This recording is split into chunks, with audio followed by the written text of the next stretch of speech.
Ça y est, la trêve estivale est enfin finie et après avoir abordé le cas des 3 écuries de tête, on aborde aujourd'hui le cas des équipes du midfield. C'est parti.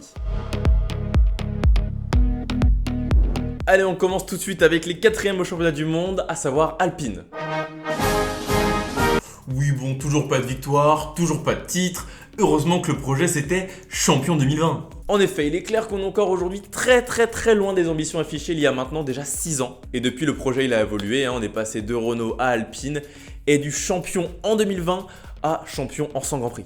Du coup maintenant au terme de 13 Grands Prix, le constat est clair, Alpine ils ont toujours pas une monoplace capable de rivaliser avec les 3 de devant. Il y a encore un sacré écart à combler. Mais ils peuvent tout de même se féliciter d'avoir 2 pilotes qui sont capables de jouer régulièrement le top 10. Ouais, ça reste le minimum acceptable, hein. Ça reste une écurie constructeur, hein. Ouais, la compétition elle est quand même féroce dans le midfield, donc faut les féliciter. L'un des points clés de cette écurie à mon sens, c'est bien évidemment Esteban Ocon.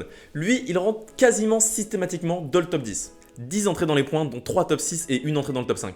Il est aujourd'hui clair qu'il est dans un face-à-face avec son rival de chez McLaren, Lando Norris.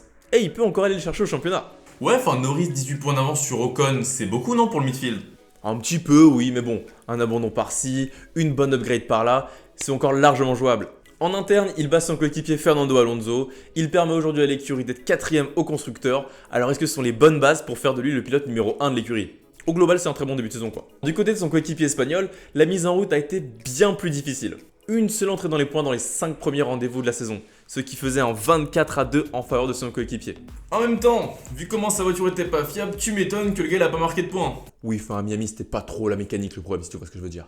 Mais depuis les premières améliorations en Espagne, les premières améliorations majeures, le face-à-face s'est rééquilibré en interne. Fernando Alonso, c'est 39 points d'inscrits depuis cette date-là, soit 5 de plus qu'Esteban Ocon. Et comment ne pas citer bien évidemment son immense tour au Canada en qualification sous la pluie. Le gars, presque de nulle part, il vient de claquer le 2e temps de la grille.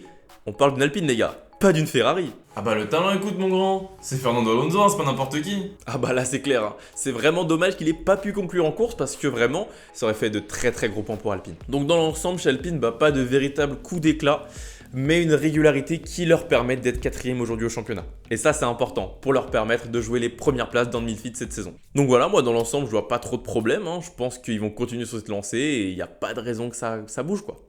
Mec, tu veux que je te rappelle que Fernando Alonso a décidé de partir sans prévenir personne et que ça commence à s'envoyer des tirs en interview? Ou ça va? Ah! Oui, c'est vrai. Bon, on verra bien ce que ça donne, hein. Mais c'est sûr que ça va peut-être pas les aider. Allez, on enchaîne avec les 5e du championnat, à savoir McLaren. Ou encore Lando Norris F1 Team, tellement le gars il porte l'écurie à lui tout seul. La monoplace était très loin à Bahreïn et on a craint le pire pour eux. Hein. Là, moi j'étais le premier à me dire, on est reparti comme en 2014, ils vont galérer pour remonter alors qu'ils ont déjà tout donné depuis 2016 pour arriver à cette 3e place.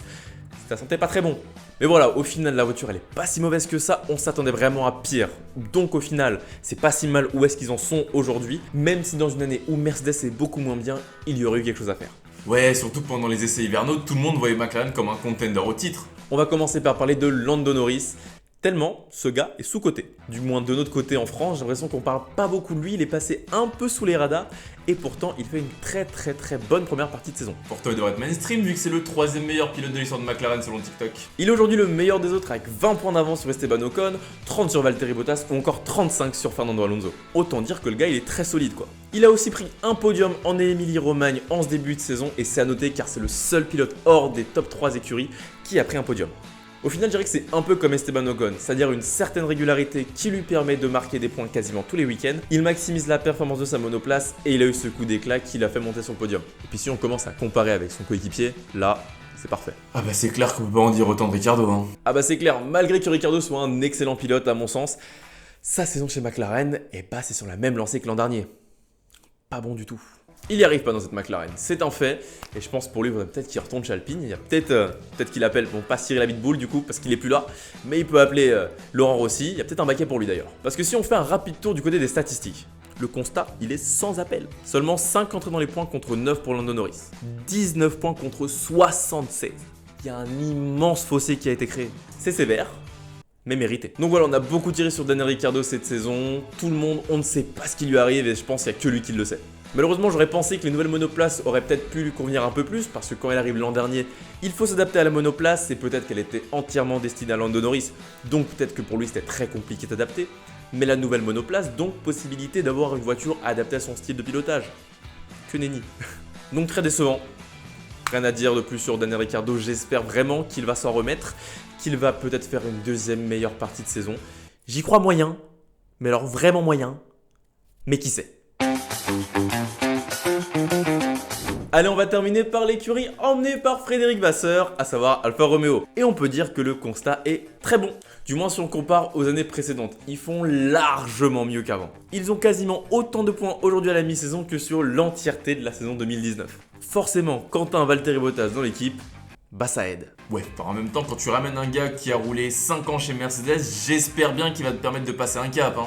Le Finlandais fait exactement ce que tout le monde attendait de lui et sûrement Alfa Romeo, c'est-à-dire carry une équipe du bas de midfield pour la faire gratter tous les points possibles afin d'atteindre le haut du midfield. Il est un peu selon moi le Pierre Gasly de ces 2 dernières années. Il a dit qu'il se sentait mieux dans cette monoplace, qu'il était plus simple pour lui de trouver des réglages par rapport à la Mercedes. Il a ce jour inscrit 46 points, c'est plus que Fernando Alonso, Pierre Gasly ou encore un certain Daniel Ricciardo. Il se trouve enfin dans un rôle de leader et ça lui va à merveille. 10-3 en qualif face à son coéquipier Guan Yu Zhou, 0 élimination en Q1 et 7 entrées dans les points. Ah ouais, le bilan est vraiment positif, c'est sûr.